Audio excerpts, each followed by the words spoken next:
Hey everyone, this is Ivan from Tree Studio. Over the past few weeks, many people have asked me about how to film a wedding ceremony professionally. Today, I'm excited to share some tips and insights that will help you to get started with. Let's dive in.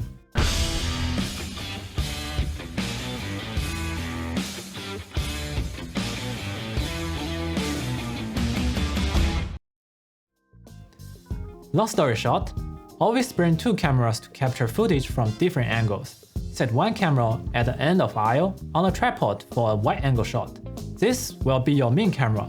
Use the second camera for close-ups of the bride and groom's expression, the bridal party and guest reaction. This setup ensures you won't miss any important moments and provide flexibility in editing. And of course, in different weddings, you might need to set up your main camera in different places, which we will dig in later. I always carry at least one zoom lens for the main camera. A 24 to 70mm lens is very practical as it provides both wide angle and tight shots. The 70 to 200mm lens can also be useful, but be mindful about the distance it requires. You can use it for the second camera to capturing reactions and speeches from different perspectives. You will always need tripods, monopod, and gimbal to shoot a wedding ceremony. Tripod provide the most steadily long recordings. Just make sure it's sturdy enough for outdoor conditions as strong winds can knock it down. Monopod offers flexibility and steadiness ideal for close-ups and highlight clips. It's perfect for moving around quickly while maintaining stability. Gimbal provides you the ability to create cinematic footage, perfect for the moment like the bride walking down the aisle and the couple's exit. It will add a dynamic touch to your video and help capture smooth shots. But remember, you will only use gimbal to film the bride walking down the aisle when there are two videographers on the day.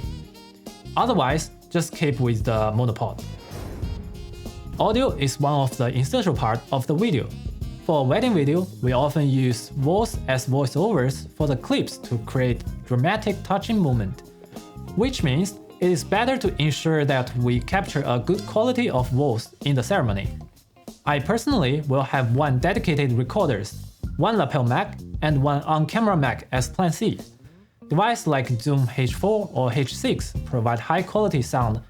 Be prepared with cables like RCA, XLR, quarter-inch, 3.5mm jack to connect to the celebrant's PA system. This ensures you capture the best audio quality directly from the source. For the lapel mic, it is important for capturing clear voiceovers during the ceremony. Place it on the groom and pick up both the couple's voice during the vows. Surprisingly, lapel mic actually have higher priority than the dedicated recorders, as it will work as a plan B for the overall audio as well. I will use the external mic on the camera for reference sound. It's better than the built-in mic, but still limited due to the distance and environment noise. Last and foremost, check the battery life one day ahead the ceremony day. That's important.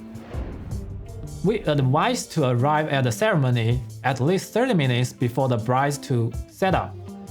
Capture shots of the venue, including the decorations. We often use wide angle to capture them.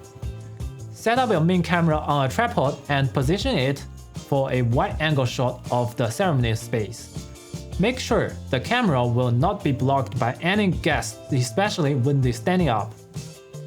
Test your audio equipment and make sure the lapel mic is securely attached to the groom.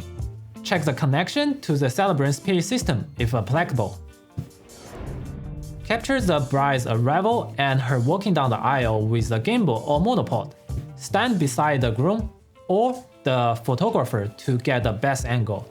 Use a 24 to 70mm lens to switch between wide and close-up shots. If you are the only videographer of the day, once the bride are positioned with the groom, you need to set up this camera onto your tripod as quick as possible and place the tripod into the middle of the aisle when possible.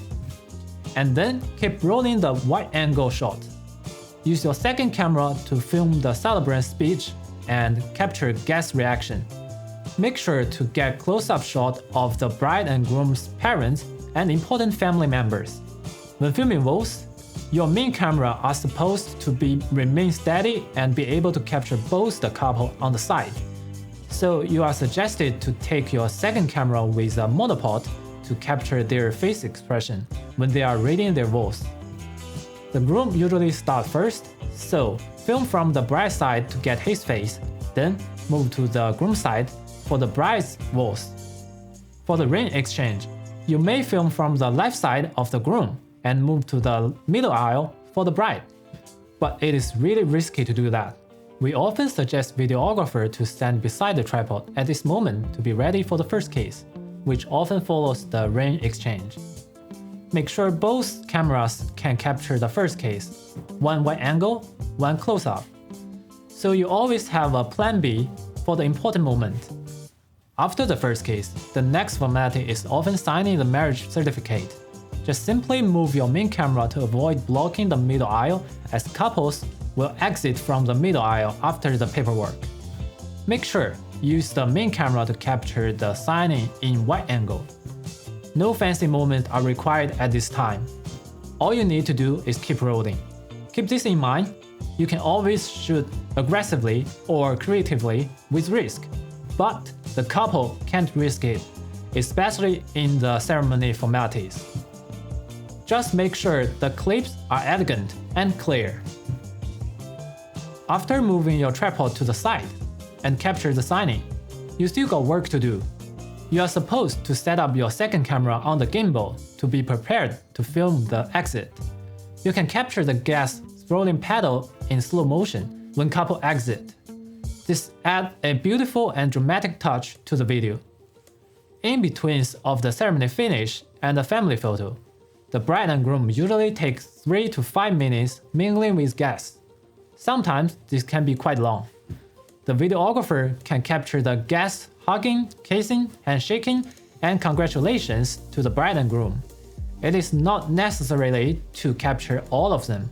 However, you should stay filming something. First, the mingle can be the transaction for the video highlight. Secondly, you got paid from the couple. You should not smoking or playing mobile phone during any time of the wedding day. Always keep attention and ready to film. We advise that you can use part of the time to pack up your camera and gear to get ready for the next section. It is important to understand the cultural background of the wedding to position your cameras.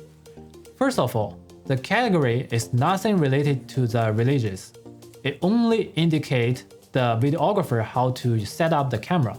For example, in non-Greek Orthodox weddings, including Catholic, garden, beach, function, and Hindu ceremony, set the main camera at the end of aisle and try not to block the photographer and the guests. For Greek Orthodox and similar ceremony, such as part of Lebanese, Macedonia, and Egyptian weddings, set the camera at the outer corner rather than the end of aisle.